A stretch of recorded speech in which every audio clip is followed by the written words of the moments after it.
service ORL foofee ci centre hospitalier régional bu Amadou Sakhir Ndiéguène bu nekk ca Thiès moom nag jàpp na ne la nga xamante ne moom la ñu jagleel lépp lu jëm ci wàllu koppar ci xeex mbas mi la foofee dafa doon lu néew ba tax rek mu jàpp ne sax war nañ ci am ab njàngat biñ ci noppee loole dinañ ci ñëw ci yaatalu xibaar yi lu jëm ci wàllu dépense budgétaire lu jëm ci wàllu gox-goxaat yi ci ndimbal li nga xamante ne moo ngi bàyyeekoo ci Covid 19 bi le expert en décentralisation jàpp na ne nag il faut ñu daal di ci andi ay coppite rawatina ci lu jëm ci wàllu budget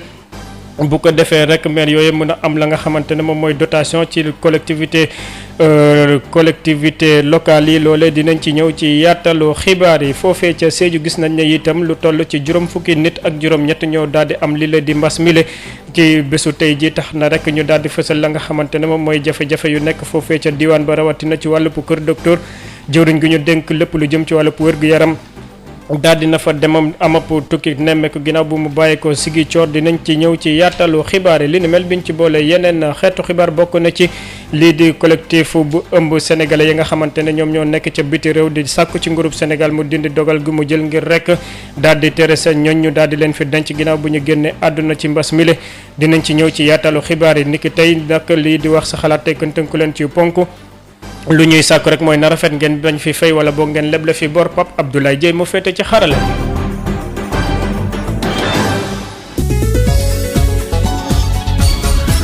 Birama Ndiaye. sant leen gërëm leen di leen tatagan ci teewlu bi ngeen di teewlu seen rajo Sud FM 98.5 ak mboolem suñu bànqaas yu ñu lëkkaloo tey nekk aljuma yembook benn fan ci weeru mai atum 2020 xibaar yooyu ñu doore ko ci la nga xamante ne moom moo jëm ci wàllu wërgu yaram médecin chef bu service ORL bu nekk centre hospitalier régional El Hadj Amadou Sakhir Ndiéguène bu nekk ca Thiès jàpp na ne nag lañ leen di sédd ci la nga xamante ne moom moo jëm ci fonds force Covid 19 bi le dafa doon lu tuuti ba tax rek moom ci wàllu boppam jàpp na ne nag li ne mel war na tax kilifa yi ñu daal di gën a yokk la nga xamante ne moom moo jëm ci seen wàllu doxalin politique ci wàllu wér-gu-yaram fexe it lépp ñu daal di ko génne Ndakaaru ndaxte gis nañ ne nag li ëpp ci kër docteur moo ngi fii ci Ndakaar moom docteur Ndiasse Ndiaye lay wuyoo ñu teewlu ko Babacar Ndaw. d'abord ministère de la santé dañ koy gërëm ndax fexe na ba maîtriser situation bi même les français fexe nañ ba copier ci ñun bu ñu déconfiné def situation intéressante dañ ko xaar loolu copier sur nous c'est interdit. Deuxièmement dañ nekk guerre sanitaire bu fekkee 1000 milliards génn na dañu war a fexe ba 5 ans après boo fu jaaree am traçabilité nga xam ne au moins bu beneen épidémie ñëwee am nañ moyen contenir épidémie bi surtout fait boo demee ci fële vers Mauritanie ca kaw Rosso nga dem ci suuf au sud nga dem Kédougou nga def fa ay pavillon yoo xamante ni ku jógee France daw oto ñëw ñu gaaree la fa surveiller la fa mu am restauration am hôtel bi am éventuellement aussi tous les moyens donc épidémie li ñu war a jàngal mooy dañu war a fagaru reneen day ñëwaat ëllëg donc bu ñu nax suñu bopp l'argent qui sort là au moins 50% fa dem santé ñu si matuwaay. di kàddu docteur Ndiasse Ndiaye nekk chef service ORL bu centre hospitalier régional bu El Hadj Ahmadou Sakhir Ndiéguène bu nekk ca Thiès dépense yi nga xamante ne dañ koy jagleel gox-goxaat yi te ñu génnee ci force fonds Covid 19 bi le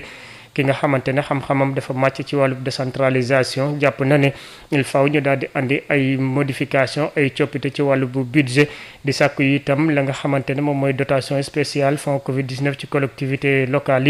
yi doon loo xamante ne nag dina tax ñoom ci seen wàllu bopp ñu mën a taxaw li nga xamante ne moom lañ leen di xaare Amadou Sène ñaan lay wuyoo ñu teewlu ko Amadou Moustapha Dia. donc li war mooy président jël na dogal ordonnance wane ni. comme que daje amatul na maire yi ak seeni adjoint muy bureau municipal mën a jom def liggéey boobu nga xamante ni moom la conseil municipal bi waroon def ma fàttali ni assemblée nationale mooy dogal fii ay loi mais dafa jox président habilitation pour mu jël ay ordonnance à la place de l'assemblée maanaam assemblée nekkatul di dogal président mooy dogal à sa place lu jëm ci wàll mi c'est la même chose conseil municipal mën naa wax ñooy assemblée maire bi donc ñoom fi mu nekk nii ordonnance bi da leen di génne ci mbir mi jox maire nag dogal mook adjoint mi ñuy bureau municipal ñoom ñu modifier lépp loo xamante ni war nañ ko modifier jëm ci virement de crédit conseillers yi tamit nañu xam ni nañu fayee parce que maire bu ko ci def yow rek te fekk pandémie bi wala président jëlul woon ordonnance bi la maire ba def teguwul ci yoon ordonnance dina leen may ñoom maire yi ñu daal di ko modifier maanaam cubb fii def fii mais loolu du ñëpp koy mën te peut-être du la ñuy cubb di def fële tamit du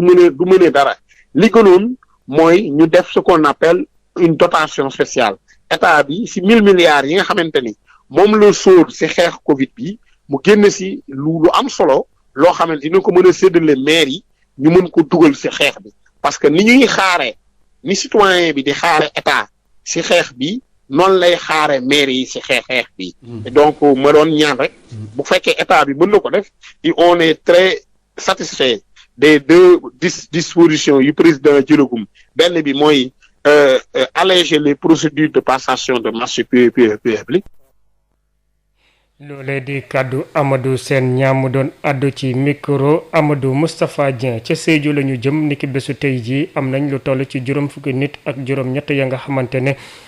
ay ñoom ñoo am li leen di mbas mi bokk ci ka nga xamante ne moom moo ko fa njëkk a am di cas communautaire loolee nag gis nañ ne ay jafe-jafe yu am solo la ñu daal di am ca la nga xamante ne moom mooy lu ñuy saytoo nit ñi bokk na ci ñàkkum personnel bu mot équipement ak it yeneen xeetu jumtukaay yi nga xamante ne seen kër docteur ba fa daal di na ko yitewoo docteur Abdou Khadre Sow moom moo àddu ci seen tur ñu teewlu ko Moussa Dramé. Il y a une synergie d'action entre la région médicale. dafa am lëkkaloo bi dox diggante région médicale district sanitaire ak ñun fii ci l'hôpital bi.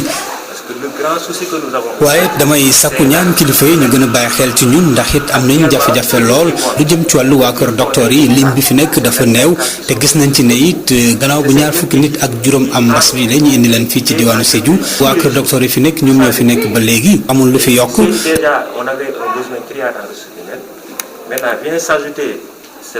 soxla nañ tamit ay jumtukaay ndax wopp bi foo moo am ay loo xam ne moom ngay jëfandikoo ci misaal soxla nañ benn appareil bu ñuy duppee électrocardiogramme liñ fi am daanaka baaxatul danay baax trop ñu jàppandal beneen appareil ngir ñu mun ci liggéey.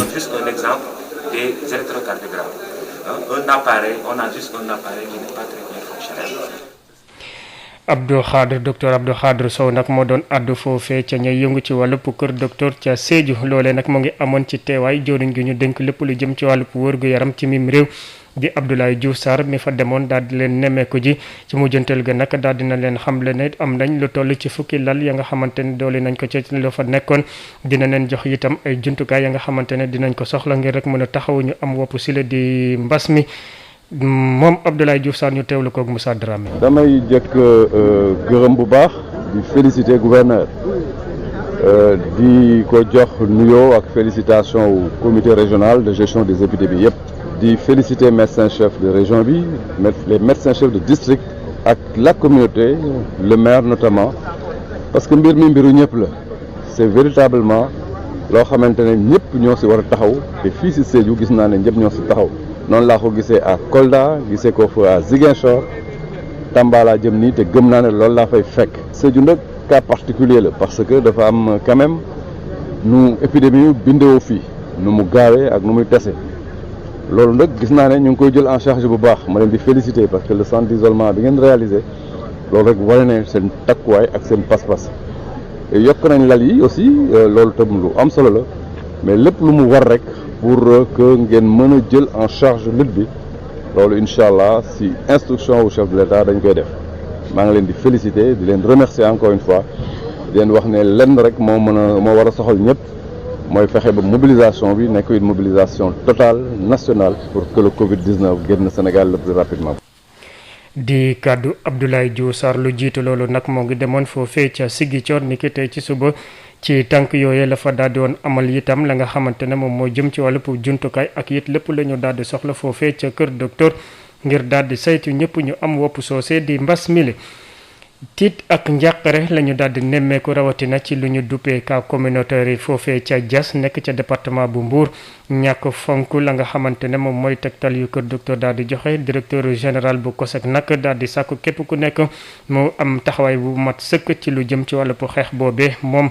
Mamadou Ndione daal dina joxe itam lu toll ci fukki junniy masque ak ñett ya nga xamante ne daal dina ko séddale askan wa Babacar Sow. xeex coronavirus def lépp ba nga xamee ni lii dem beeg dikk bi daañu ko dakkal ki wax li ni mel moo di Mamadou Ndione directeur général COSEC di responsable APR ca Diass ca département bu Mbour moom moomee leenu dong jaaxal ko moo di cas communautaire yi ba tax sax muy sànnik yoox jëmale ko ci ndaw yi nga xamee ni ñoo war a rangu ci lu ni mel Mamadou Ndione daal di maye lu toll ci fukki junni masque ak ñett ASC yi nekk ci gox bi pour ñu mën a aar askan wi ay t-shirt yu bëree ngir yee askan wi ba wàññi dem bëgg dikk bi rawatina ndaw yi nga xamee ni ñoo war a sóobu ci xeex bi cas communautaire yi moo ñu jaaxal fu ne luy jaar balaa ñu yegg si fii ba andi fii musiba masque yi ñoom li leen tax a jóg mooy aar askan wi cas communautaire yi daal moo ñu jaaxal nañu aar suñu bopp suñu ko amee suñ ko amul it ñu daal di koy wuti geste barrière yi itam nañu ko bàyyi xel. Mamadou Ndione directeur général bu COSEC yokk ci ni nit ñi war nañoo yaru ba xeex coronavirus di ñaan waa Mbour ñu bañ a jalgati sart yi nga xamee ni moom lañu tëral ci dem beeg dikk bi rawatina ndaje yi ñu teree. mën naa ne ngir xeex coronavirus nañu yaru rek ci biir yar nañu am wërsëgu xeex li nga xamee ni moo di coronavirus benn cas bu amee rek da koy wàll ñeneen ñi loolu daal moo ci li jaaxal askan wi nañu yaru.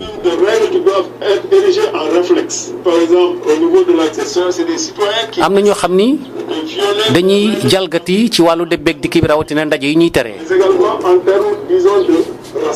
Babacar Sow dañ ko jóg ak yéen fii ci Mbour pour Sud FM. Babacar Sow ñu des ci département bi dem ba Thiès foofee gën rek daal di moytandiko bu baax a baax lépp lu jëm ci wàllu cas communautaire yi. préfet bu département bu Thiès daal di sàkku képp ku nekk mu sàlloog la nga xamante ne moom mooy tegtal yu kër docteur daal di joxe. Moussa Diagne lay wuyoo moo ngi doon àdduna ko bésu tey ji ginnaaw bu ñuy daloo centre ba nga xamante ne moom mooy xel di saytu ñëpp ñu am mbas mi la foofee ca Thiès ñu teewlu ko ak Babacar Ndaw. mbir moom am na foo xam bu ñu fa tolloo kenn ku nekk yaa war a doon sa médecin bopp kenn ku ne yaa war a doon sa préfet bopp war a doon sa kilifa bopp di yedd sa bopp di joxe exemple boo xam ne nii dafay doon exemple bu ñu war a roy la ndax autorité bi nga xamee ni mbir mi ñëw na disposition bu mu waroon a jël fi mu nekk nii jël na ko tere bu mu waroon a tere également askan bi pour ñu moytu li nga xam ni moo fi nekk defe naa ni wax na ko baamtu na ko répété na ko fu nekk li ci des nag ci ñun la parce que mënuñu ñu tey nañu bàyyi dem beeg dikk bi ñuy gis aujourd'hui ñuy jóge dëkk ba dëkk wala région ba région di war ci ay moto wala nga dugg ci oto di tegg ca xàll wa te yow mu leer la bi nga koy def xam na ni la en âme et conscience li ngay def nii wax dëgg yàlla nekkul li nga xam ni non seulement moo gën ci yow mais également moo gën ci askan bi nga dugg ci biir dëkk bi nga gis ñoo xam ne ils se permettent parfois ci moto la ñuy dugg supporter te ñu xam ne loolu tere nañu ko wala ngay dox sans masque wala ngeen dajaloo ci grand place di wax joo xam ne nii amul bopp amul genn te ñu leen ni lii mën na fee virus bi mën na fi jaare ba faagaagal leen yéen faagaagal askan bi ngeen xam loolu lépp di ko def. gis na yi surcharge mi ngi am ba léegi. loolu yëpp a ngi fi te loolu aussi xam nañ ko mais ñi ngi ci guddi ñi ngi ci bëccëg tey jii boo demoon commissariat dafa fees dell ak ay moto Jakarta loolu moo lay wax ni kon police ak gendarmerie ak armée sax nelawuñu ñun ñii par exemple il nous arrive ñu taal suñu oto dugg ci terrain bi dem ci koñ yi gën a sori bu ñu fa constaté dara dañuy woo dañuy woo le commissaire wala ñu woo Compagnie pour mu ñëw saafara donc pour wane ni rek nit ñi ils sont sur le terrain ñi ngi veillé waaye nag contexte bi dafa nekk contexte boo xam ne nii contexte xeex la te kenn waru ci xaar sa morom kenn waru ci xaar gouverneur kenn waru ci xaar le président de la république kenn waru ci xaar docteur kenn ku ne yaa war a doon sa magum bopp xam li nga war a def nga def ko ngir sa bopp def ko ngir sa njaboot def ko ngir sa askan. ca Thiès boobee la ñuy des loolee nag moo ngi doon addu ginnaaw ba nga xamante ne nag daal di nañ daloo centre hospitalier régional bu El Hadj Ahmadou Sakhir Ndiéguène bu nekk ca Thiès centre traitement bi nga xamante ne moom mooy xel di saytu lépp lu jëm ci wàllu faju mbas mile gis nañ ne itam Thiès daal dina am lu toll ci fanweeri lal ak juróom-ñett ci noonu itam ci gis nañ ne loolu fanweeri malade ñoom ñoo fa nekk ci lu toll ci juróom-ñeenti contact ak fukk ak juróom-ñetti téeméeri contact ak fukk ak juróom-ñeent la ñu daal di am ci Thiès gépp ci Thiès googee la ñuy des ndaxte gis nañu itam police bu Parcelles Assainies bu Thiès daal dina tegub loxo benn ñeenti nit ya nga xamante ne nag dañ ne toppe ne dañoo yàq alal wu jàmbur noonu itam bokk na ci benn site ba nga xamante ne kenn daal di ko régulariser ñoom ñu ko doon xëccoo rawatina ci mbirum suuf ñu dem ba Thiès fekk fa Babacar Ndaw. dugguleet beneen coow suuf ñu déggati ko si surtout Mbourkat extension benn njabootu ba ak responsable politique bi Mouhamed Lamine Massaly ñooy xëccoo benn terrain ba tax na sax tojante liggéey yañ fa defoon gis nañ ko fa police bu Parcelles Assainies sax moo ñëw si aljuma ji si ngoon ba teg loxo ñeenti doomu adama si njabootu ba boobu collectif bi ëmb occupant bu Mbourkat extension nag naqarlu lu ni mel jàpp ne responsable politique bi di Massaly daf leen bëgg jaay doole Jules Diémé moom moo jiite collectif bu askan bu Mbourkat mais collectif bi waxoon nañu nañ arrêté bu ñu daan lañ yoon am na fi ci la ñu wooyee presse bi nii pour def point de presse police ñëw na fi commissaire police bi ñëw na fi vraiment il a agi en commissaire en responsable wax na en responsable Massaly nag taxaw na fi saaga na ma man ci kanamu commissaire bi ci kanamu ñëpp wax na fi nag ne le commandant de brigade Ndiaye bu Descos te nekk Mbour moo ne ko na tabax ba 8 ans te yaakaar naa ne képp koo xam yoon du Descos moo lay wax tabaxal. surtout Mbourkat extension jiitu réew mi atum 2017 ñëwoon fii ñaaxoon na kilifa yi ñu régulariser site boobu ba tax na ba léegi ñaari junni njaboot ak juróom ba léegi ñu ngi si njàqare ne liggéey yi day yéex na collectif bi ëmb askan bu Mbourkat extension di ko naqarlu. fii mooy site bi président waxoon dina leen boole gouverneur mu régulariser leen jox leen seen këyit. dossier boobu mi ngi bëgg a yàgg mais on comprend parce que le nouveau préfet bi mu fi ñëwee vraiment def na ci ay pas far feebar bu dugg ñu ngi ñaan yàlla le président Macky Sall feebar bii nii yàlla na ko am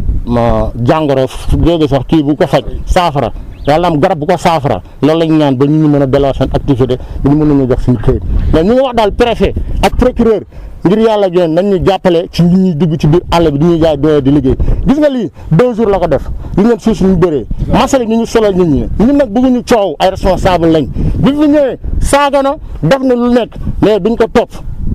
parce que ñun ay nit lañ. ak ki nga xamante ne nag moom mooy Mouhamed Lamine Massaly nee na terrain boobu si atum 2006 la ko am ak ay kayit yu leer ñeent ñi ñu teg loxo nag fas yéene nañu fanaan seen guddi gu njëkk si police bu Parcelles laata ñu leen di jébbal procureur njeextalu ayubés bi Babacar Ndaw Thiès Sud FM. Babacar Ndaw laataa ñu yëkkati xibaar yi dem collectif bi nga xamante ne moom moo taxaw ngir rek ñu daal di delloo si seen ñoon ñuy génn àdduna foofee ca biti réew ñu duppee seen bopp suñu réew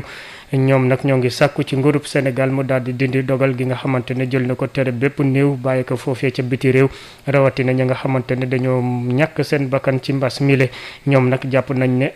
amul fenn fi nga xamante ne nag waa kër docteur daal dinañ wax ne ñooñee biñ leen fa dencee dinañ wàll nit ñi am déet ñu teewlu kenn fa ñoom di Njuga Mbow ñu teewlu ko Adama Ndione. ci li nga xam ne moom mooy mbas mi nga xam ne moo lëmbe dëkk bi. parce que bu ngeen fàttali ko ministre bi nga xam ne moo ñu yilif ñun ñëpp dafa def benn communiqué le 9 wax ci ni daal jël nañu ay mesures dakkal bépp transfert nit koo xam da nga génn àdduna nekk à l'étranger. ci lañ créé comité boobu mu tudd sunu réew en Italie pour xeex loolu nga xam ni ñun tuddewuñ ko dara dul bodde xeet. moo tax bi ñu bindee def suñu benn communiqué le 16 avril bi le 19 ñu defaat beneen tey nag ñu ne nañ bind lettre adressé ko président de la République Sénégal. adressé ko wax tamit ministre yi nga xam ne ñoom ñoo nekk foofu yépp adressé ko aussi sëriñ yi adressé ko waa jàngu bi ñëpp pour wax leen ni lii nga xam ne moom la état bi jël tegu ko ci benn xam-xam tegu ko ci benn loo xam ni c'est scientifique te ñun aussi duñ jël benn responsabilité di indi benn corps boo xam ne day contaminer Sénégal yi donc buñ defee ay recherche wax ak scientifique yi wax ak ñëpp lañ ne daal li ñuy ñaan moom mooy état bi daal di dellu ginnaaw ci décision boobu nga xam ne moom la jëloon moo tax ñu bind ko lettre ouverte boobu adressé ko président de la République di ko wax pour mu dikkaat ci décision bi parce que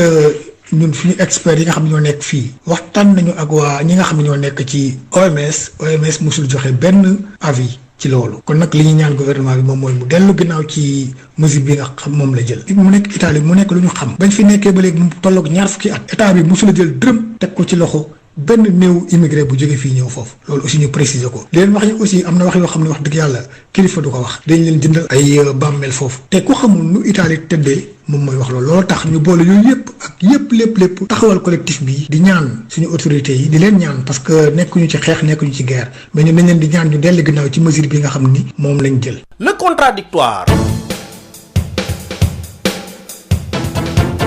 Le contradictoire di wute gis-gis ci ñaari kàngam yu bokk benn yoon ku nekk ak sa gis-gis ku ne itamit ak ni nga koy càmbaree le contradictoire di pàcc bu bees bu leen Sud FM jagleel ci xibaaru suba si ngeen koy am altine ak àjjuma. contradictoire ku njëkk kii di Cheikh Diop njiital confédération nationale travailleur bu Sénégal force du changement moo ngi àddu ci jafe-jafe ya nga xamante ne liggéeykat yi ñoo ngi koy dund rawatina lu jëm ci wàllub yoon donte ne sax dinañ fa am ab dëgg wante loolee ay jafe-jafe la ñu am ngir rek daal di ko doxal li ni mel nag. lu ko waral mooy bésu tey jii ñu jagleel lépp lu jëm ci wàllub liggéeykat yi ñu daal di ko dëxañ ci benn kayit bi ñu duppee manifeste moom Cheikh Diop ñu teewlu ko Babacar Samb. Cheikh Diop maa ngi lay nuyu. maa ngi lay fay di nuyuwaale sa auditeur yi. voilà yow yaay secrétaire général bu confédération nationale des travailleurs du Sénégal force du changement CNTS FC ni ki aljuma ji ñuy xumbal li nga xamante ni moom mooy fête du travail waaye nag ci contexte bi nga xamante ni bu particulier la sax ndaxte feebaru coronavirus moo daal di waral li ni mel du défilé du tamit remise cahier de doléances yow ban sentiment nga daal di am en tant que syndicaliste. waaw ren moom fête du travail dafa tombé ci jamono bu doy waar jamono mbas mënuñu def dara liñ daan def duñ ko mën dañ daan défilé di def rassemblement di def meeting di def ay déclaration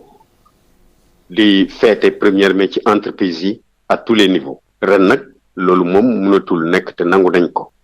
mënatul nekk ndax situation moo ko laaj ñun mouvement syndical dañuy faral di wax ne jamono guerre benn revendication rek mooy am muy jàmm dellu si tey jii jàmm ji mooy fexe ba mbas mi génn réew mi mais mu génn àdduna bi te ñun ñëpp ñu takk suñu digg pour loolu kon 1er mai bi fi mu ñu fekk nangu nañ loolu waaye nag metti na ci ñun parce que ku nga xam ne sa carrière syndicale ba nga ko amee ba tey ba nga ko entamé ba tey da ngay def 1er mai di ko féete na nga ko daan féetee ren mu nekk 1er mai bu ñu confiné dina metti ci ñun responsable yi mais dina metti aussi ci liggéeykat yi waaye nag loolu la jamono laaj ñu war ci taxaw ba tax na revendication duñ déposer cahier de doléance mais revendication cahier de doléance bi am na élaboré nañ aussi manifeste 1er mai 2020 def nañu aussi ay déclaration waaye yooyu yëpp dañ koy transmettre liggéeykat yi yónnee leen ko ci réseaux sociaux yi responsable yi ak ñëpp cahier de doléance bi aussi dañ koy transmettre par voie administrative jox ko jébbal ko suñu tutelle mu fexe nu ci njiitu réew mi jote kon 1er mai ren noonu lay demee moo tax nag CNTS force du changement ne am nañ yaakaar ne def proposition bi buñ ko accepté ñu organiser vidéoconférence président de la république ak leader syndicaux yi nga xam ne ñoom ñoo daan jël kaddu ci 1er mai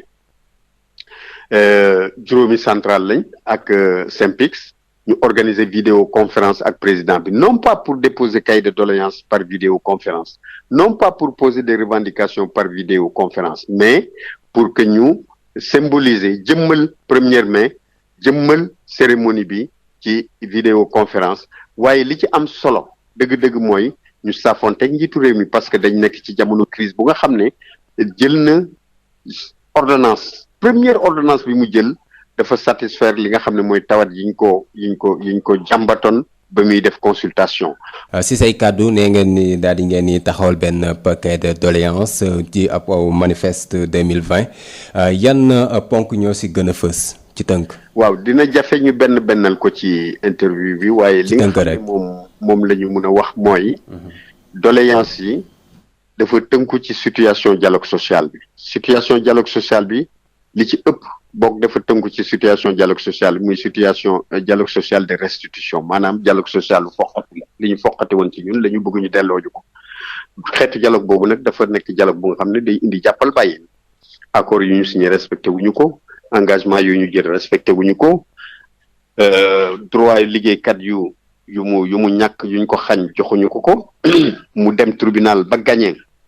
kenn dëggam googu kenn matérialisé wu ko loolu mooy xeetu dialogue social bi nga xam ne moom la ñuy mëne depuis ay at a ngi nii passif social boobu nag dafa traversé ñetti régime yépp ba tax na ñun jàpp nañu ne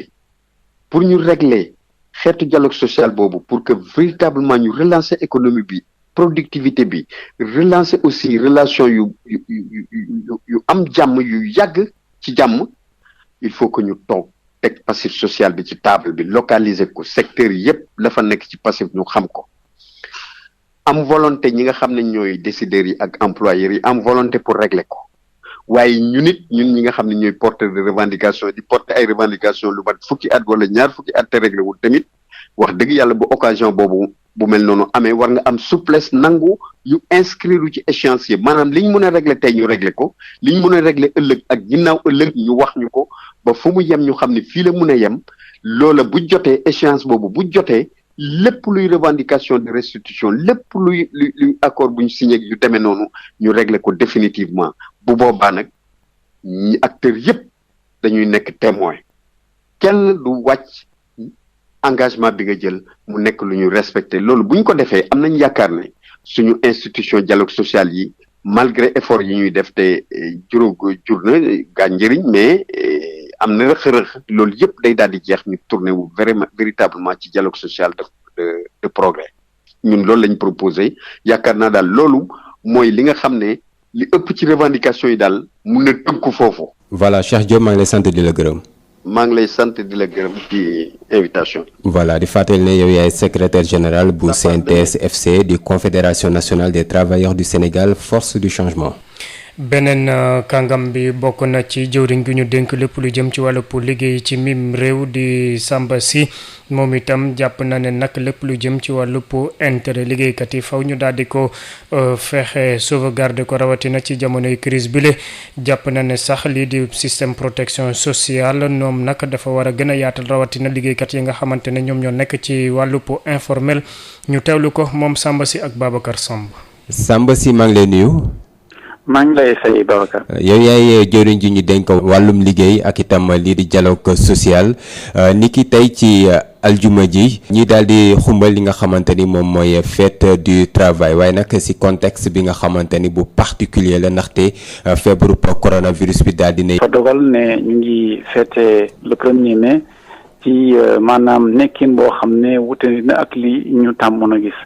ndax nag dafa am benn. feebar boo xam ne moo lëmbe àddina laawaale suñu réew ba tax na évidemment am na lu bari loo xam ne dañ ko doon def di ko jëfe waratul mën a nekk ci diir bi ñu toll tax na ba bépp daje yenn saafonte yi yenn mbooloo yi dañ ko daax ndax loolu day lawal jàngoro yi ma fàttali ne jàngoro ji du moom mooy doxal boppam maanaam nit ñi ñoo ko mën a yóbbu loolu nag biñ ko xamee moo tax ñu ne nañu xaw a tënku wàññi regroupement yi wàññi mbooloo yi wàññi daje yi loolu moo tax 1er mai ni nga ko waxee duñ ko célébrer ni ñu ko doon célébrer waaye nag tekkiwul ne duñ ko marqué en tant que date loolu moo tax monsieur le président de la république ci ndaje conseil bi des ministres bu mujj bi jël na kàddu sargal bu baax a baax liggéeykatu réew tudd na liggéeykat yooyu ci seen taxawaay pour maanaam feebar bi nga xam ne moom la ñu jàkkaantool ak liñ ci def ak seen implication seen engagement mais saluer na tam surtout seen taxawaay ci réew mi ndax nag liggéey moom moo yor réew liggéeykat yi ci àll bi liggéeykat ci tool yi liggéeykat ci taax yi seen liggéey boobu moom moo tabax réew moo koy may mu seex ay jéego donc liggéeykat yooyu président de la république nuyu na leen moo ngi leen di sargal ci occasion feetu 1er mai bi. voilà mu ngi leen di sargal ci feetu 1er mai bi waaye tamit liggéeykat yooyu la ñu si bëri seen ëpp liggéey daanaka nag jamono ji lu yàlla xam doy na ndaxte sur le plan économique ñoom ay jafe-jafe ñu ngi koy daal di dund même sur le plan social. waaw mais xam nga ne xët bi nga xam ne président de la république njëkk na ko siif ci biir cadre loi d'habilitation bi maanaam ordonnance bi mu njëkk a jël mooy ordonnance pour sàmm xëy bi dafa ne ci waxtu wi ñu toll guddi yi ñuy dund benn xëykat warul ñàkk benn liggéeykat warul ñàkk liggéeyam ngir jàngoro ji maanaam dañu war a préserver emploi yi ba tax na même bu fekkee ne fii bërëbu liggéeykaayu liggéeykat bi nekk na objectivement mënatul wéy ndax dafa tëj lu mel ni hôtel amatul kenn ku fa wàcc mbala benn bërëb boo xam dañ fa doon lekk kenn mënatu fa ñëw lekk ndax mbir mi nu mu demee te ñu wax ko sànq loolu sax bu amee liggéeykat bi dañ ko war a sàmmal xëyam di ko fay ci téeméer bi mu doon jot ñu jox si juróom-ñaar fukk xam nga nag matuwaay yu mel noonu ko jël am na loo defal liggéeykat yi li ci des nag mooy maanaam jafe-jafe bu ñëwee moom ñëpp ñoo koy jàkkaarloo buñ joxantee loxo rek liggéeykat ñi di seen i njaati gi gouvernement bu soobee yàlla lii ñuy dund day jàll bu jàllee ñu delluwaat ci li ñu xamoon incha incha allah. mais bu rombee li nga xamante ni moo di jafe-jafe koom gi est-ce que bile feebar di coronavirus du gën a fësal li nga xamante ne nag moom mooy lakki ñuy daal di nemmeeku ci wàllum système de protection sociale bi fii ci réewum Sénégal. jàpp naa ne war nañu saluer bu baax a baax li ñu am li nga tuddee système de protection sociale ndax guddi yi ñuy dund wane na ne système boobu lu am solo la ndax buñ ko amuloon lambaay dina gën a ñaaw xanaa nag lii mbir mi ñuy dund li mu wane mooy ne war nañu fexe ba système de protection sociale boobu mu jël en charge maanaam mu laawale ñu lu gën a yaatu ñi nga xam ne ñoo ci nekk ndax nag bu ñu tuddee liggéeykat naam ki nga xam ne dafa nekk ci benn entreprise boo xam ne formel la ca la bokk ki nekk ci administration ca la bokk waaye am na liggéeykat yoo xam ne dañu nekk ci seen i mbiru bopp ñaare mbaa ñu nekk ci ay secteur li ñu ne informel mooy cotisation sociale foofu kenn du ko joxe yenn fan faggu li nga xam ne ñëwagul tam duñ ko def or xam nga ne ëllëg dañuy naan du añ du reer wante dafa jar a sédd lii ñuy dund woon nañu ne doomu aadama moom da ngay waajal sa bopp ba tax na effectivement liggéey bi ñu tàmbali woon dañ ko jéem a gën a yaatal fexe ba ñu gën a formaliser suñu koom suñu économie pour mu gën a protéger maanaam li gën a bari ci doomu aadama yi nga xam ne nekk nañ ci réew mi. Samba Sy maa ngi lay sant di la gërëm. jërëjëf Babacar. di fàttali yow yaay jëriñ ji ñu dénk wàllum liggéey ak itam dialogue social merci beaucoup. Alliance nationale des communautés pour la santé ñu gën ko xam ci ANCS mooy taxaw ci wetu ministère de la santé ngir lii di coronavirus bañ a law ci biir réew mi. Alliance nationale des communautés pour la santé ñu gën ko xam ci ANCS di ñaax mboole sem ñi nga xam ne ñoo nekk ci biir réew mi ñu sàlloog dogal yi nga xam ne waa kër docteur jox nañu leen ko ak ministère de la santé mu di ngeen di raxas seeni loxo ba mu set ak ndox ak saabu ak jëfandikoo gel hydroalcoolique bu ngeen di sëqat ngeen jël mouchoir te bu ngeen ci noppee ngeen sànni ko ci pollu mbalit wala ngeen lem seen conc loxo ngir sëqat ci biir bu leen joxe loxo te it dee leen moytu lii di dajaloo ay mbooloo bu ngeen yëgee lu ngeen miinul seen yaram lu mel ni coono ci noyyi sëqat ak yaram bu tàng ngeen woote ci 800 00 50 50 te du ngeen ci fay dara. ANCS, l'expertise communautaire au service de la santé. ANCS, l'expertise communautaire au service de la santé. Alliance nationale des communautés pour la santé ñu gën ko xam ci ANCS moo leen di may wax sa xalaat. wax sa xalaat ci 88 628 98 98 biti réew 33 825 18 30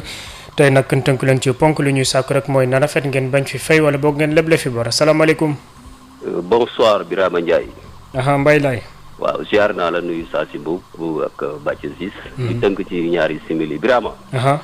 bon ministre de la santé Abdoulaye Diouf Sarr action sociale mu ngi def lu ko war damay dégg na gars yi di wax yoo xamante ni ay waxu yàq la moom bàyyiwul dara bàyyiwul fenn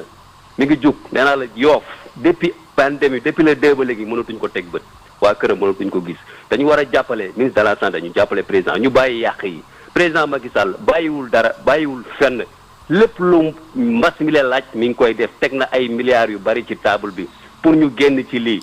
buñ ci génnee def naa ku nekk day delluwaat sa liggéey du dëgg ku nekk li lay jariñ yaa koy liggéey wax naa ko démb du dëgg président Macky Sall jëfam géej la defe naa géej moom nag boo si bëggee sonni paanu ndox def naa du feeñ ñi nekkoon bañoon ñoo bañ ba tey ñoo xool teer bi baaxul ñoo fi nekk naan teer bi baaxul ñi doon waaw jamono bi est-ce que Macky Sall lag leen est-ce que jotut ñu xool nan la ñuy taxawee ci mbas meeg yooyu yëpp. ci loolu mais ci loolu la nekk yàqkat yi dugg ci rajo bi di yàq nga war a arrêté ñu bàyyi yàq bi ñuy def di saboter lu ministre bi def ñu yàq ko loolu moo warul benn parti politique la ñu am mooy seul le Sénégal loolu la ñu war a def mais lu ministre bi def ñu ne baaxul di jaxase ministre bi ak professeurs yi loolu la ñu war a teg fële président Macky Sall ak professeurs yi nga xam ne soignants yi bàyyiwu leen ñu ngi waxtaan ñu ngi nekk di réunion bàyyi 3 heures du matin nelawul yendoolatul yàqkat yi fi nekk di politique kenn ku nekk xam nañ fi ñu far nañu bàyyi lii ba ñu génn ci lii loolu mooy dëgg président Macky Sall Sénégal rek moo ko ñor du dëgg moom jaboot la bàyyiwul lenn ñiy liggéey ak ñi seen liggéey taxaw kenn ku si nekk ñu génn ay milliards da leen jox sëfoor seeg ñi nga xamante liggéey dafa taxaw ñu dimbali ñu ngir yàlla ba ñu traversé li loolu mooy dëgg lu fi nit wax lu leneen yàq nga say wax président Macky Sall Sénégal moo ko ñor loolu la gars yi war a xam yow gis nga gars yi ñuy yàqkat yi kenn ku nekk xam nañ fi ñu far lu ministre bi teg ñu ne baaxul communication ministre bi baaxul président li mu teg def ay jéego Sénégal rek moo ko ñor te affaire baa ngi gën a yokk cas communautaire yi la ñu war a moytu. jërëjëf ñu daal di jël keneen ci 88 628 98 98 bi ci réew 33 825 18 30 salaamaaleykum. maaleykum salaam monsieur Birima. Diop na nga def. sant bu baax alhamdulilah. ñu la nuyu di nuyu waa groupe bi. ñoo ngi lay fay waaw. waaw monsieur Birima. ñun de li ñu jaaxal ci coronavirus bi daal. corona business moo ci nekk daal. ndax vraiment am nañu ci profité pour di ci gagner ay milliards. benn ci marché bi nga xamante ne moom la ministère de la santé livré mooy matériel 2 milliards yooyu. mais pourtant am na benn structure boo xam ne moo habilité pour régler loolu muy PNA pharmacie nationale d'approvisionnement yow nga am sa structure boo xam ne mooy lijjanti loolu te président loolu la waxoon nga nekk fa ñukk dem jox marché bi ay homme d'affaires wala femme d'affaires ñoo xam ne loolu du seen liggéey du seen dara mais loolu mooy lan loolu mooy yaa ngi récompenser ay nit ñu am lu ay ñu sucré wu ci le dos des Sénégalais njuuj njaaj ji il faut ñu bàyyi ak alal ji ñuy sàcc parce que fi ñu toll nii ñëpp dañu war a xalaat teg problème intérêt fële xool li nga xamante ne mooy régler mbir mi mais waruñu cee profité di ci gagné xaalis képp kuy gor waroo cee lekk dërëmu Sénégalais parce que 1000 milliards yooyu xaalisu Sénégalais yi la ñoo koy fay ba pare y a des bonnes volontés yoo xamante ne joxe nañu seen xaalis muy ay milliards wax dëgg yàlla ñooñu ay gor lañu kon alal ji war nañ koo teg fa nga xamante ne ñi ko war a yooyoo ñoo koy jël mooy structure de santé ñu équiper leen équipement yi normal motiver leen jël leneen yi jox ko population bi pour ñu nga xamante ne mëntu ñoo dem fenn ñu mën ko toog comme ni ko yeneen réew yi civilisé yi defee Côte d'Ivoire def nañ ko tax bu ñu problème même ñoom sax dégg naa tey wàññi nañ ci essence carburant bi baril de pétrole dafa wàññeeku ba ay $20 ñun nag Sénégal ay nit a ngi profité au dos de la population pour profité ci di gagner xaalis loolu moo dul yëfi gor te loolu nag il faut ñu dénoncer ko parce que duñu bàyyi jaar comme ni olof di wax ba mu dem ñu topp ci batal bi dóor léegi lañ koy dénoncer il faut qu'il soit sérieux nekk ay nit ñu honnête nit ñu maandu bàyyi alalu Sénégalais yi ñuy lekk loolu du yëfi gor nañ ko bàyyi réew yëpp nag fi mu nekk nii réewu Europe bi ñu ngi commencé war a démarrer. jërëjëf Diop ca Italie ñu daal di jël keneen ci 88 628 98 98 asalaamaaleykum. waaleykum salaam Birame Ndiaye na ngeen def. sant bu baax alhamdulilah ñu ngi leen di ziaru bu baax. delloo ziar. Birame Ndiaye man bu ñu agsee si premier bi mooy fête bi nga xam ne dañuy sargal liggéeykat yi. c'était une anecdote boo xam ne tey ñu ngi toll si mois de mai. xel yi war a jëm si bay si tool yi. c'était une anecdote leader force paysanne génn def une manifestation wane ne baykat yi ci liggéey yi lañ bokk. muy en l'occurrence Aliou Dia. ma gis tey ministre bi muy wax mu tuddaat leen bon ñi ngi jàpp ne ñi ngi doog a commencé xam ne liggéeykat nekkul fonctionnaire bi nga xam ne day toog ci bureau yor big ak fay kese. ma jàpp ne période bii ñu toll mbas mi toll fi nga xam ne am na ñoo xam ne ba nawet ba jeexee dañoo demoon fu mel ni Touba nooraani fa dikk fu mel ni Dakar dem fu mel ni Thiès te période bii ñu toll période ruuj la. maa ngi ñaan ministre de l'agriculture ñu xool loolu ban façon lañ koy organiser ba ñooñu nga xam ne dañu nooraani woon ci dëkk yu taax yooyu ñu mën leen a may ñu dem delluwaat seen tool yi ruuj ko parce que balaa nga ji da ngaa ruuj. boo paree foofu si wàllu mburu mi tey man dafa am benn bu ma ci proposition bi ma ciy joxe man du ma am xalaat boo xam ne dama koy war a joxe sama réew jariñoo ko may xalaat di wax expert lay doon wala di ci fayeeku dama koy wax ku am xaalis man ko jariñoo. muy pain chaud laa ko tuddee man projet bi pain chaud laa ko tuddee mooy bi maanaam tey par exemple yow Birama Ndiaye man nga dikk fu mel ni Grand Yoff loué ay cantine nga dikk benn kër bu ñuy loué magasin nga loué ko demaat feneen nga loué ko si koñ bi lu bari nga am sa boulangerie boo xam ne fa la ñu defaree pat bi defar fi baguette bi buñ paree dikk sa milieu yooyu nga fa def ay petite boulangerie yoo xam ne ñoom ñooy lakk mburu mi si saase muy pain chaud ñu livré leen ko man su ma sañoon tey boulanger yi ñi jiite boulangerie yi ak seen ministre tutelle ñu toog ñu waxtaanee loolu bu boobaa forcément tey mburu mi ni ñu bëggee muy buñ koy jaay mu nekk ci loxo seen jërëjëf ñu daal di ko jaajëfal jël keneen ci 88 628 98 98 asalaamaaleykum. salaamaaleykum. waaleykum salaam. Birama naa def. sant bu baax Seck. ñu ngi leen di nuyu di nuyu waa rajo bi yëpp ak seen kilifa Baye Omar Gueye. ñëpp a ngi lay fay rafetlu taxawaayam ak oustaz Alioune Sall ak oustaz Diouf Sow macha allah seen taxawaay rafet na. tey nag ku ne jot nga ci sa kii oyofal 17500 ma bëgg a wax askan wi 17500 yooyu mayuñu leen ko defuñu leen ko dara seen alal la da ngeen di fay seen impôt bu leen ci kenn santaas bu leen ci kenn jënd bu leen ci kenn def dara. ba pare ñi nga xam ne yàlla may na leen ñu am tuut ñoo dajale seeni milliards jox ko président pour ñu jàppale leen lan ko jox nag ca la cof tuuti jox leen 17500 yooyu seen alal la bu leen ci kenn këf bu leen ci kenn santaas bu leen ci kenn def dara bi nga xam ne démb ci li ma doon wax ci affaire Fadiga bi dafa am jigéen joo xam ne nii ma ngi ca Mali jëndi woon bagage affaire bi fekk ko fa te mi ngi wàcc fii ak njabootam wàcc borom këram wàcc lépp def vidéo indil ma ko ak ñeneen nekk ci frontière Mali yi ñun waxuñu Fadiga bu mu dugg fii ci Sénégal waaye bu duggee ni ñu dem jëli ko def nga ba may ko mu dugg ñu teg ko fenn ber ko ñooñu nangu nañu ku leen def loolu ñu nekk ci États-Unis nangu nañu suñu ñëwee ñu ber leen ñu yóbbu leen ci Arana be wala ñu yóbbu leen ci kiyam yi stade yi bu def wala centre Abdou Diouf be ber leen moo xam fu mu leen di mën di ber mu ber leen ba xool leen waaye ku demoon liggéeyu Europe dem wa nga war a wàññeeku sa xaalis jeex amatoo loo fa dundee nga war a nekk journaliste yëpp ña nga fa am na koo xam ne journaliste seen mbokkum journaliste ma nga fa waroon naa ñibbi si du yàgg xaalisam jeex mun ta ñëw ñooñu ñëpp ñu tëj leen fa wax dëgg yàlla Birama ñaari Sénégal wurta am te lii ñu gis ñaari Sénégal la ndax ñaari Sénégal paasewul kii nga xam ne moo nekk Mali te ñu ne bu kenn ñëw mayewuñu këyit di fuñ toll ñu ngi coupé dégg nga li préfet bi leex léegi na nit ñi toog nañu bàyyi jéggi frontière bàyyi kii jóge ba Mali ñëw ñu bàyyi ñeneen war a ñëw fii ci Sénégal ñu ne duñu ñëw dañ koy ñaawlu ndax fii benn Sénégal la ci am ba muy tàllal bu kenn doo nga ko fal benn Sénégal yi mën naa fu ne mu dem fa ni buñ leen dee ñu daal di ko jaajëfal moom Seynabou Seck jël keneen biti réew 33 825 18 30 ci biir réew mi 88 628 98 98 asalaamaaleykum. maaleykum salaam wa rahmatulah El Hadj Birame Ndiaye. El Hadj Saasi Mbuub. El Hadj Saasi Mbuub ñu di sa technicien. ñëpp a ngi lay fay. Cheikh Bajkat Mbaye laa di ajot di ko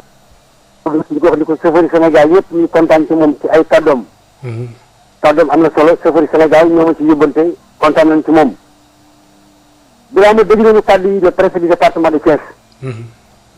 le préfet Moussa Diagne. wax na lu am solo kon kilifa yi ñoom seen jaan wàcc na. jàngoro ji li ko vigé léegi xam nga la moo def. mooy responsabilité individuelle. ku ne jël ko sa mbiri bopp. sàmm sa bopp ubbi say nopp te dégg tegtal yi feebar bi génn ci Sénégal. fekk topp nag mooy maa ngi jëm ca Madagascar. di jëm ni président Madagascar. ak waa CEDEAO di jël président Macky Sall. ndax avion bi nga xam ne moo doon indi garab yi nga xam ne moom lañu yaakaar. avion bi saa yu Guinée ba ma nga ca Madagascar ma nga yeb garab yi nga xam ne su ñëwee ci fukki réew juróom yi ci CEDEAO képp jàngoro ji dal soo ko naanee mu bàyyi la su la dalul boo ko naanee du la dal kon loolu am na solo lépp nag ci ndigal président Macky Sall am ku lu am solo la kon loolu ñu ngi ñaan mu ñëw ndax leen ko yàkkamti jëm na ci Ziguinchor Tamba jëm ci hôpitaux yo bi wax ni Ziguinchor hôpitalam do daaw lañ ko créé ñaata régime ñoo fi jaar bu ñëpp defoon la ñu war Abdoulaye Santé ak nguuru président Macky Sall dinañu bu fenn benn matériel kon ñu wax la ca ginnaaw moom li ko war ñu ngi koy def ñu newoon ci ginnaaw mi buñ defoon li leen war tey kenn di yuuxu kenn di jooy kon ñoom gàcce ngaalama ba professeur Seydi demee ba gis dafa dënd mu wax leen ko lu jubanti ko kon nguuru président Macky Sall gàcce ngaalama di gërëm nag immigré ci Ziguinchor ndax heure bii daaw fekk na ñu indi ay dizaine de millions lañ liggéey bitim di ko Casamance ci hôpital ba ay yooyu Modou waay jëf daal lañ leen soxlaa waaye di wax ci bari de kon jërëjëf Alaaji Saasi Mbuub woote foofee ca Xombol wax sa xalaat tey kan tënku leen ci ponk li ñuy sàkku rek mooy na rafet ngeen bañ fi fay wala boog ngeen leble fi bor salaamaaleykum. waaw baa ji Seex nuyu naa la nuyu sa équipe tamit. ñoo ngi lay fay Alaaji Boy Diaw. baalu ñëpp àq tey baal ñëpp àq.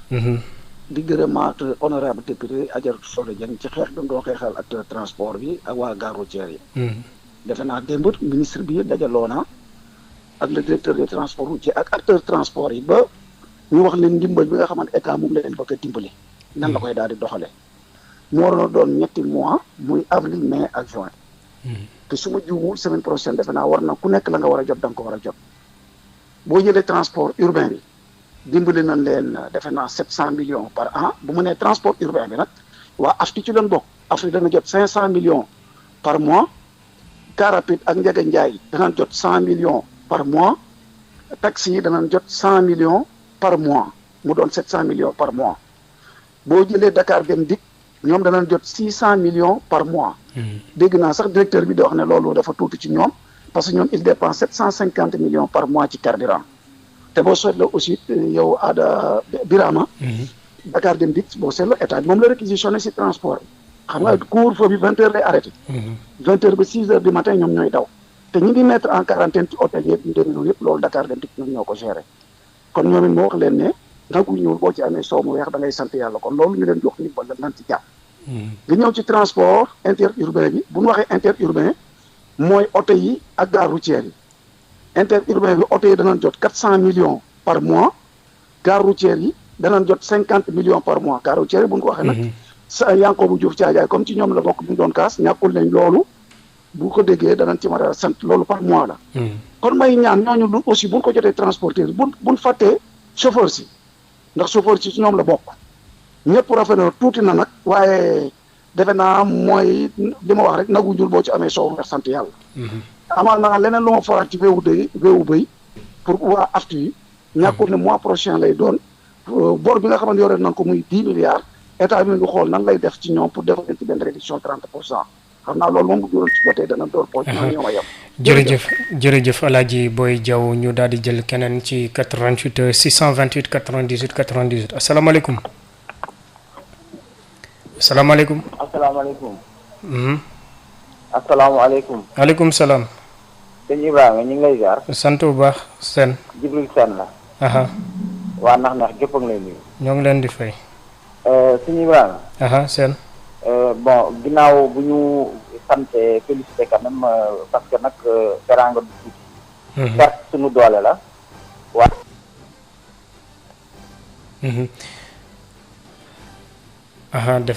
dafa mel ni dafa am jafe-jafe ci wàllu jokko bi moom Jibril Sène nax neex kon nag mbokk yi.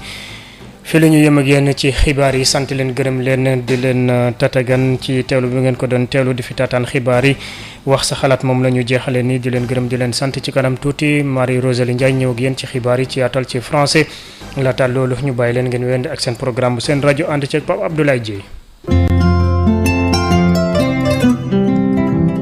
Alliance nationale des communautés pour la santé ñu gën ko xam ci ANCS mooy taxaw ci wetu ministère de la santé ngir lii di coronavirus bañ a law ci biir réew mi. Alliance nationale des communautés pour la santé ñu gën ko xam ci ANCS di ñaax mboole sem ñi nga xam ne ñoo nekk ci biir réew mi ñu sàlloog dogal yi nga xam ne waa kër docteur jox nañu leen ko ak ministère de la santé mu di ngeen di raxas seeni loxo ba mu set ndox ak saabu. ak jëfandikoo gel hydroalcoolique bu ngeen di sëqat ngeen jël mouchoir te bu ngeen ci noppee ngeen sànni ko ci pollu mbalit wala ngeen lem seen conc loxo ngir sëqat ci biir bu leen joxe loxo te it dee leen moytu lii di dajaloo ay mbooloo bu ngeen yëgee lu ngeen miinul seen yaram lu mel ni coono ci noyyi sëqat ak yaram bu tàng ngeen woote ci 800 00 50 50 te du ngeen ci fay dara. ANCS, l'expertise communautaire au service de la santé. ANCS, l'expertise communautaire au service de la santé. Alliance nationale des communautés pour la santé ñu gën ko xam ci ANCS